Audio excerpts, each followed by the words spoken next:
What is up, everybody? I'm No Luck Skiven, and today we're going to be taking a look at a game that is exclusively Wonder Waddle things. I used to have a phrase that I said all the time, just Wonder Waddle things, back when you could pair up tier 3 animals on Wonder Waddle, and the hero is definitely a lot less powerful than it used to be, but there's still some things that you can do on Wonder Waddle that you just can't do on any other hero. And that's why I'm not going to pick up Cindy or Lonely Prince in this shop. I'm just going to roll. Try to hit Blind Mouse or Golden Chicken. Just wind up picking up a goat, which was also available in that first shop anyways. But this gives me the opportunity to find some of those really powerful characters for a really strong start. Golden Chicken gives you a little bit more econ.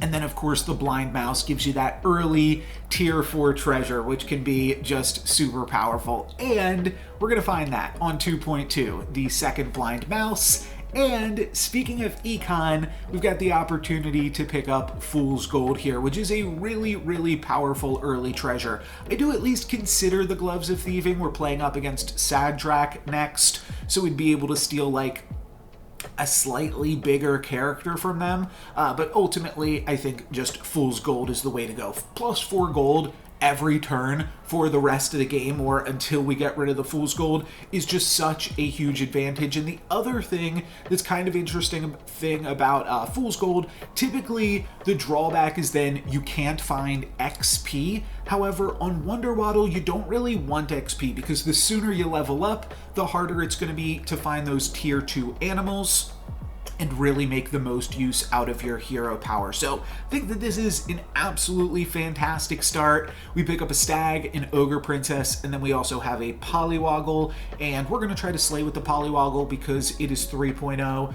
Should be pretty straightforward too. I picked up the labyrinth minotaur last turn over the wizard's familiar because we've got Fool's Gold, so we don't really have a way to scale the wizard's familiar just yet. But it does bring up kind of an interesting point, because I am still somewhat interested in trying to play mages, despite the fact that my only spell right now, or my only treasure, is Fool's Gold. I just like playing mages, and it's pretty fun. We can see that Skip has almost the same comp as we do, kind of funny right there, except they had a prized pig in the backline as well, but they still had a stag pumping up an ogre princess and a polywoggle. And I think that there's like 2 different kinds of games that you can play with Skip.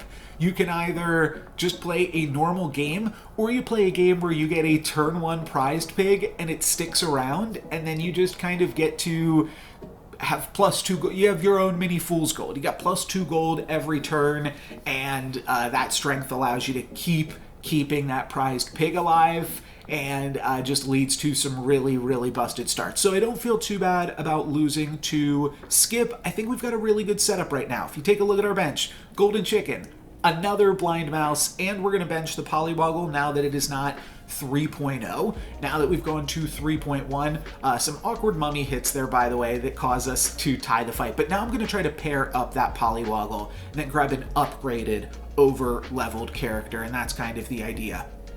Here, with the Golden Chicken pickup, I decided to grab Big Book of Spells, and partially that's because we've got a Wizard's Familiar and a Spellweaver in this shop. And obviously, I know we've got the Fool's Gold. We can't really make use of the Big Book of Spells just yet, but I think the Big Book of Spells is powerful enough that it's worth playing around, even when you don't quite have mages together yet, and even when you don't have spells in your shop yet. And I'm gonna try to make some crystal ball shenanigans work here. I'm gonna pick up magic runes, and now the benefit of that is if we pair off a few of our different things. We don't want to triple up on our spellweavers just yet, but we could pair up the blind mice and grab a tier 5 treasure, pivot into something different. Now we could also pair up the goat, the unicorn, or the wizard's familiar. If we pair up any of those three things, then we'll grab a tier 3 treasure. That could potentially be Crystal Ball and move us in a fun direction with that. Now, we are going to take a little bit more damage. Pied Piper also kind of high rolling there, but we'll be able to do some powerful things after that. I do want to pick up another Polywoggle just because that might be a direction that I wind up going in. And when I see Sting, that's kind of a pretty good thing to go along with these Polywoggles that we've picked up. I wind up picking up a monster book here now because we've got all of these mages and we've got to kind of find some way to grow them.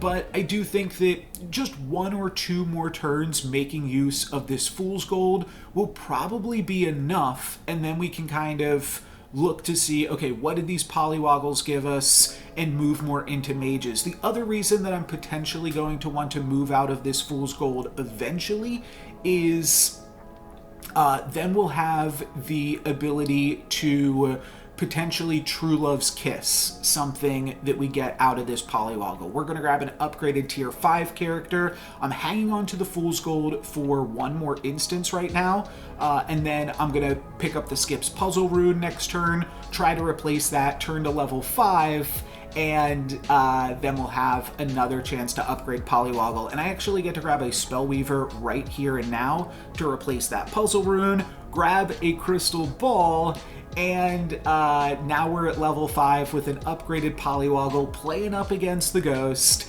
and we also have a Crystal Ball, and we're looking for Aeon. So really just looking for Aeon right now, and I'm actually interested in these Hermes Sandals. They're good with Aeon, they're good with Polywoggle, but I can't toss my ball or my book, and I can't toss the Sting this turn because we need to slay with Polywoggle first. I'm not going to bother playing any spells onto Polywoggle. I think that it's still... Actually, I do wind up playing 1 spell here, but I wasn't playing all of the spells leading up to that. We are playing up against the Ghost, so I think it's reasonable odds that Polywoggle is just able to slay here.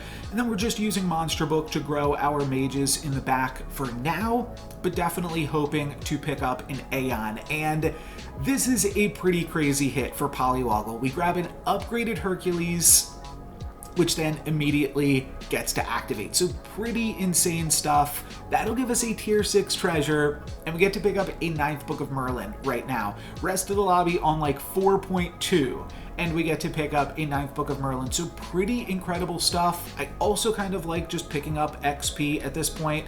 Not sure if I should toss the monster books or toss this blind mouse, but I wind up tossing the monster book mainly because now all of my characters are monster books, or all of my mages at least are monster books. So I'm probably going to want to replace those monster books anyways, and we can just feed one to the Kraken here, and then we'll have enough gold to pick up this Wizard's Familiar. But now whenever any of my mages die, I'm going to be casting a free spell. I am going to wind up also just feeding this blind mouse to the Kraken, and then casting some sugar and spices on Hercules before ending the turn with some Hermes magic beans. But this is a really, really strong board.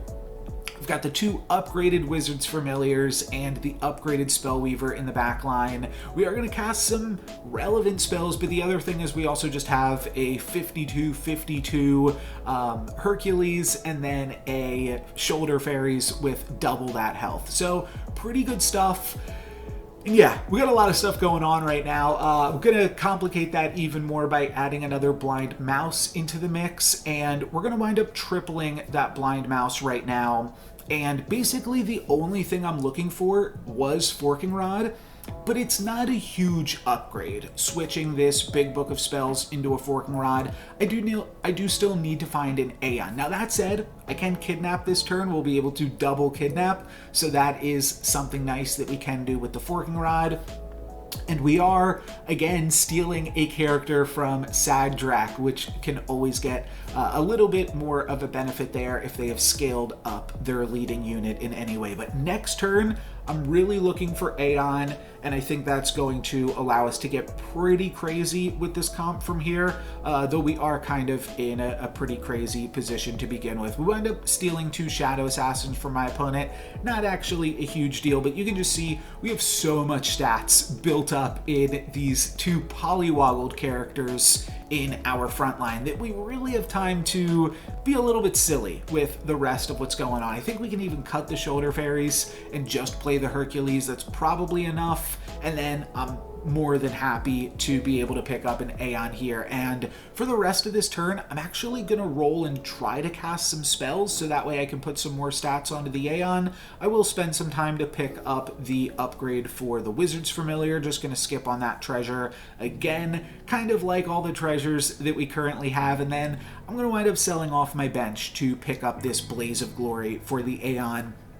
Being able to put that up to 30 attack is really, really strong in terms of allowing us to get this Slay, and yeah, this is all fantastic. Now, there is a consideration for potentially backlining Aeon here, so that way it has more chance to grow and grow the rest of my team. As my mages die and cast spells, then the Aeon will grow. But it's strong enough here in the front line that we're going to be okay. It gets the Slay, so my spells are 1 cheaper next turn. Still going to be looking for a Baba Yaga to add to the board, but you can see we're also growing all of our mages just by casting spells, and we take out Skip. That early game high roll and Skip there is now gone, and we are free to dominate the lobby. Gonna feed one of the characters in the shop to the Kraken. That obviously gains us gold because we've got the Forking Rod, and then I find the Baba Yaga, like basically right after that. So yeah, this game is going pretty well. Unfortunately, my camera is dead, so just going to turn that off for the rest of the video as we continue to cast a few more spells here, find a lucky coin. We're not quite double casting the Fiercifies and some other things, but we will be able to cast or double cast this Stone Skin, so I'll lock onto that as well as a second Aeon, and having another Aeon just gives us some insurance if our first Aeon gets attacked into. But this turn, our spells should cost 2 less, assuming Aeon is able to get the Slay. So we're looking really, really strong up against Trophy Hunter here, who's going to attack and slay with a Monster Book and deal some damage to us before we get to really go crazy this combat. They take out our Baba Yaga, which is a little bit annoying, but their Mummy doesn't get the Slay, and that is going to be enough to get the win against them here, and almost get the kill even as well. I'm going to pick up Aeon before I cast the Stone Skin. That's just a slightly optimal order there. Pick up the Aeon, then you grab the spell, then you triple the Spellweaver. Then we see Treasure Map. We also see Merlin's Hat, which probably don't need at this point in the game, but Treasure Map plus the pair of Aeons that I have that are almost ready to triple here. There's a lot of ways we can triple them, including using a Beauty's Influence plus an Evil Twin, and that'll get me a tier 7 treasure. So had to go for that. Wind up replacing my other treasure a few times in this game, from Big Book of Spells to Forking Rod to now a tier 7 treasure that we're going to look at. But yeah, definitely a lot of fun. You got a lot of treasure replacement when you are playing with Wonder Waddle, and especially when you are high rolling this hard with Wonder Waddle.